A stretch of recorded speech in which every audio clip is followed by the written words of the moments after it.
किसी भी market place की टर्म एंड कंडीशन होती है, जो ई कॉमर्स प्लेटफॉर्म होते हैं उनके टर्म एंड कंडीशन होते हैं। अगर आप उस टर्म एंड कंडीशन को टर्मिनेट करते हो या तो वायलेट करते हो तो यहाँ पर आपको सज़ा दी जाती है, और आप एज अ सेलर आपको सज़ा इस प्रकार से कुछ मिल सकती है, जैसे कि आपका अकाउंट सस्पेंड हो सकता है, या तो जो लिस्टिंग की लिमिट है वो भी कम की जा सकती है, और साथ ही साथ आपको ये भी बताया जा सकता है कि जो आपका सेलर डैशबोर्ड है वो आपका सस्पेंड किया जा सकता है। तो आपको इस प्रकार से कुछ सज़ा दी जाती है जब आप किसी भी टर्म एंड कंडीशन को वायलेट करते हो।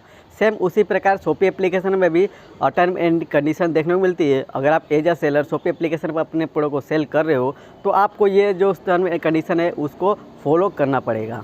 तो दोस्तों आज की इस वीडियो में हम जानेंगे कि शॉपी एप्लीकेशन का टर्म एंड कंडीशन क्या है, और जो पेनल्टी पॉइंट लगने वाला है आपको उससे क्या आपको नुकसान हो सकता है। आज की इस वीडियो में हम यही कवर करेंगे। तो चलिए जानते हैं डीप में हर एक पेनल्टी पॉइंट के बारे में, और यहाँ पर आपको कितना पेनल्टी पॉइंट पर कितना सज़ा सुनाई जा सकती है। आज की इस वीडियो में हम यही जानने वाले हैं। तो चलिए जानते हैं उस पेनल्टी पॉइंट के बारे में जो आपको as a seller Shopee application पर मिलने वाली है। तो यहाँ पर आपको 1 बाय 1 हर एक पेनल्टी पॉइंट को जानना है, समझना है, जिसकी वजह से आप एकदम प्रॉपर तरीके से अपने प्रोडक्ट को सेल कर सको। तो सबसे पहले हम जानते हैं कि अगर आपको 3 पेनल्टी पॉइंट लगते हैं तो यहाँ पर आपको क्या नुकसान हो सकते हैं।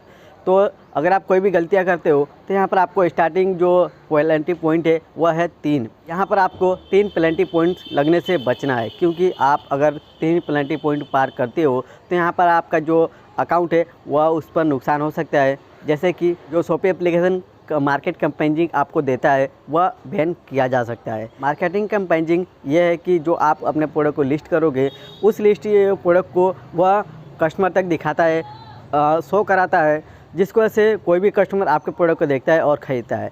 तो अगर आप 3 पेनल्टी पॉइंट पार करते हो तो यहाँ पर आपको ये मार्केटिंग पैकेजिंग बंद कर दिया जाता है। आपके जो प्रोडक्ट लिस्ट होंगे वह किसी भी कस्टमर को दिखाए नहीं जाएंगे। अगर आपका कस्टमर आपके प्रोडक्ट तक आता है तभी आपके प्रोडक्ट को बाय कर सकता है, वरना जो शॉपी एप्लीकेशन टीम है आपके प्रोडक्ट को कैंपेनिंग से बाहर निकाल देती है। अब जो नेक्स्ट पेनल्टी पॉइंट लगता है वह 6 पॉइंट तक लगता है, और इसमें आपको और भी नुकसान हो सकते हैं। जैसे कि आपको एक तो मार्केट कैंपेनिंग से भी हटाया जा सकता है, और साथ ही साथ आपको ये भी देखने को मिलेगा कि आपके जो प्रोडक्ट की लिस्टिंग है वो बहुत ही कम कर दी जाएगी।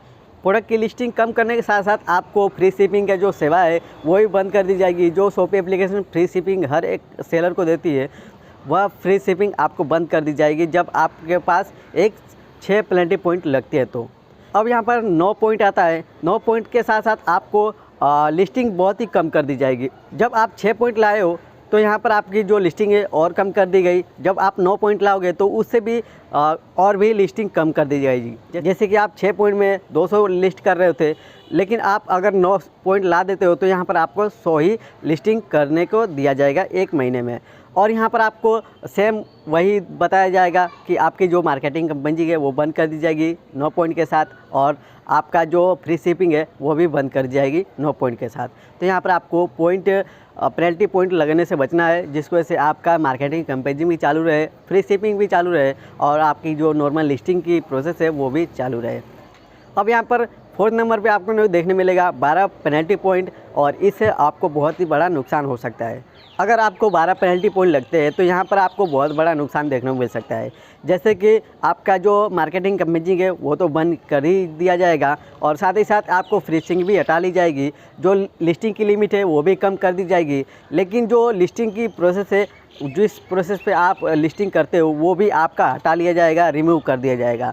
और साथ ही साथ आपकी जो एडिट करने की प्रोसेस है, आप किसी भी प्रोडक्ट को एडिट करने जाते थे कि आप प्राइस चेंज कर दो या तो प्रोडक्ट की इमेज चेंज कर दो, वो भी आपकी हटा ली जाएगी।